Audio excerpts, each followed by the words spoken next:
तुम्हारी माता ने तुम्हारे साथ छल किया है, इसलिए अब तुम्हारी संतान ब्राह्मण होते हुए भी क्षत्रिय जैसा आचरण करेगी। एक ऐसा छल जो उसके अवतार का कारण बना इस पृथ्वी से पाप को मिटाने के लिए। अपने माता का सर धड़ से अलग कर दो। एक ऐसा आदेश जिसकी कल्पना इतिहास ने पहली बार की थी।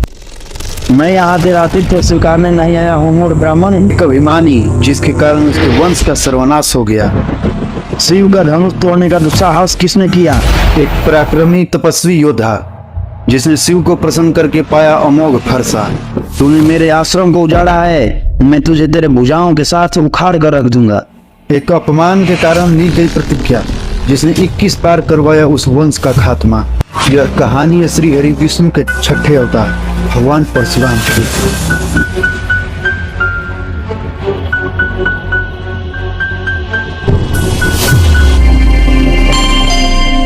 प्राचीन काल में कनौज में गाधी नाम के एक राजा राज्य करते थे। उनके पुत्र नहीं थे, सिर्फ उनकी पुत्री थी जिसका नाम था सत्यवती। राजा गाधी ने सत्यवती का विवाह भृगुनंदन ऋचिक के साथ कर दिया।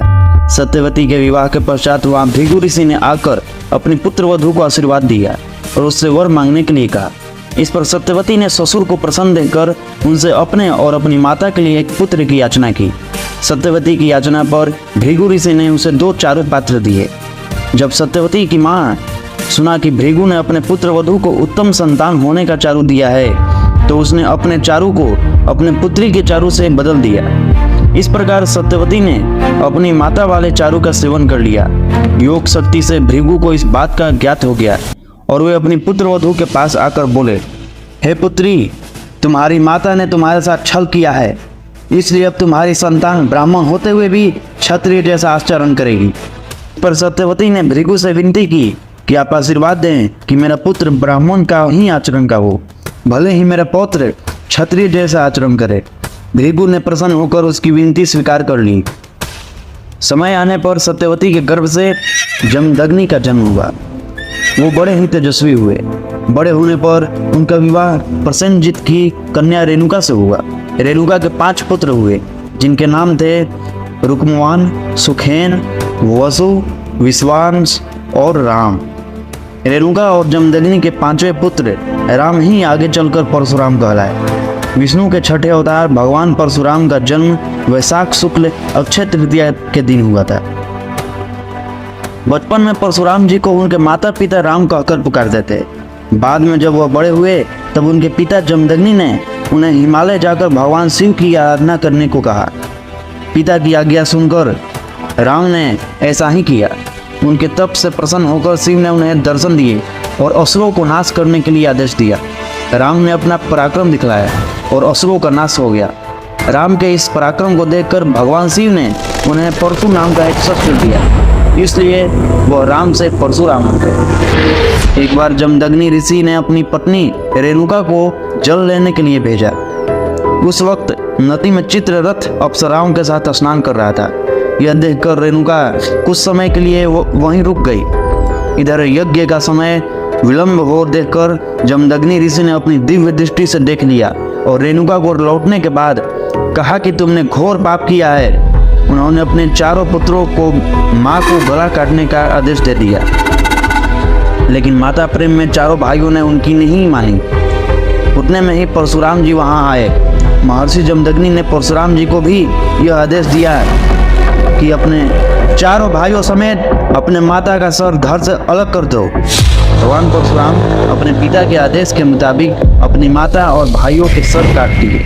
परशुराम जी से प्रसन्न होकर जमदग्नि ऋषि वरदान मांगने को कहा। परशुराम जी ने वरदान मांगा, उनके भाई और माता फिर से पुनः जीवित हो जाए। महर्षि जमदग्नि ने तथास्तु कहा। प्राचीन माहिष्मती नगर पर है क्षत्रिय राजाओं का राज्य था और उनका सम्राट था अर्जुन। ये वही अर्जुन था जो अपने गुरु दत्तात्रेय को प्रसन्न करके वरदान के रूप में उनसे 1000 भुजाएं प्राप्त की थी। 1000 भुजाएं होने के कारण वो सहस्त्रार्जुन या सहस्त्र बाहु अर्जुन कहलाया और कृतवीर्य के पुत्र होने के कारण इसे कार्तवीर्य अर्जुन से भी जाना जाता है। पर शक्ति मिलने के बाद सहस्त्रार्जुन अपना कर्तव्य ही भूल गया। ये अत्याचार करने लगा, प्रजा के साथ ब्राह्मणों को भी हत्या करने लगा। इसकी अहंकार की सीमा इतनी बड़ी हो गई कि अपनी सीमा पार कर महर्षि जमदग्नि के आश्रम तक पहुंच गया। राजन को अपने आश्रम के निकट देख महर्षि जमदग्नि उनके आतिथ्य के लिए आगे बढ़े, पर दुष्ट सहस्त्रार्जुन अपने बल के अभिमान में बोला, मैं यहाँ तेरा आतिथ्य स्वीकारने नहीं आया हूँ मूढ़ ब्राह्मण, मुझे तुम्हारी गाय चाहिए, कामधेनु। पर महर्षि ने विनम्र होकर कहा कि हे राजन, हमारे आश्रम की पालन पोषण के लिए एकमात्र साधन है कामधेनु, इसे भी दे दिया तो मैं और मेरे शिष्य यूं ही मर जाएंगे। जमदग्नि के साफ मना कर देने पर सहस्त्रार्जुन आग बबूला हो गया। उसने सैनिकों को आदेश दिया, इस आश्रम को तहस नहस कर दो और कामधेनु अपने साथ ले चलो। पर कामधेनु को ज्यों ही उसने हाथ लगाया, कामधेनु अंतर ध्यान हो गई। परशुराम ने जब आकर अपने आश्रम का यह दशा देखा तो उनके क्रोध की कोई सीमा नहीं रही। उन्होंने भगवान शिव की दी हुई परशु यानी फरसा को उठाया और प्रतिज्ञा ली, सहस्त्रार्जुन, तूने मेरे आश्रम को उजाड़ा है, मैं तुझे तेरे भुजाओं के साथ उखाड़ कर रख दूंगा। इस प्रतिज्ञा के साथ भगवान परशुराम जा पहुंचे महिष्मति। वहां सहस्त्रार्जुन को उन्होंने युद्ध के लिए ललकारा, पर अहंकार में डूबा सहस्त्रार्जुन परशुराम को साधारण समझ रहा था। लेकिन उसे जल्द ही यह आभास हो गया, उसने अपने द्वार पर काल को निमंत्रण दे दिया है। भगवान परशुराम ने हवा में एक ऐसा तीर छोड़ा जो हजारों तीरों में बदल गया और सहस्त्रबाहु की सारी सेना पर बरसात हो गई, और देखते ही देखते सहस्त्रबाहु की सेना ढेर हो गई।